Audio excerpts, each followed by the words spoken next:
Hello again everybody, and welcome to another video of me drawing Daniel Craig as 007. It was meant to be a bit of tribute fan art for when the movie came out, as it is his last one, but because of this coronavirus stuff, everyone's life is on hold. But I will not be stopped. Luckily, a drawing hobby is great for anybody who's stuck in a lockdown. I think I picked myself quite a hard reference photo this time, again, but I really loved the composition of the photo, him holding the gun to his chest. It was really nice, and I say that because the lighting is being cast from above him, at least I think it is, and I get that from the fact that his eye sockets are so dark, the shadow, and I don't think I've actually drawn anything with such dark shadow within the eyes. And you also get ambient light being bounced off the floor, so you've got light under his nose, under his chin, so it's quite tricky lighting to shade. So at this point in time, I've moved on to probably the two harder parts of the portrait, and one of those is the eyebrows, and that's because of, again, the lighting. Because you've got light from above and light reflecting off the floor, it picks up all the fine hairs. And if I wasn't careful, Daniel Craig would have ended up with a monobrow. He really didn't want that. And the second part is his skin texture.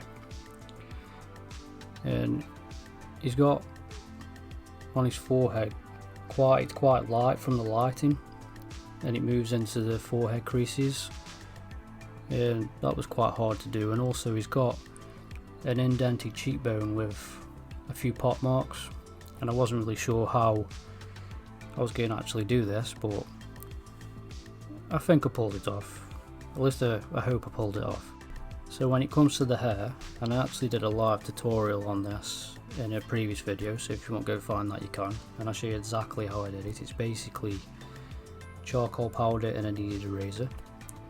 At this point in time, the hair is nowhere near finished, and I basically just wanted to finish his face off because it was really bugging me that there's just parts of it not done, and I thought if I finished the hair last, it would have been a nice run up to the actual end of the portrait. So when I got to the suit, and I do this to myself every time where I think that this is going to be the easy part of the drawing, all I've got to do is wax some compressed charcoal down, smudge it in, and it'll look fine. But fabric doesn't really look that way, and there are aspects of this suit that are actually reflecting the light, so they're more of a grey than a black. So you have to basically draw this out so it's not a complete mound of smudges everywhere. And believe it or not, I would say the suit is probably harder to shade in than the face. And finally, we're on to my most favourite part of the entire portrait, and that's drawing his gun. I'm not sure why it's my favourite part. I think it's just the guy inside me that likes drawing guns.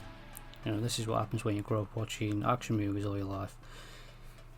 But I also like to draw shiny objects.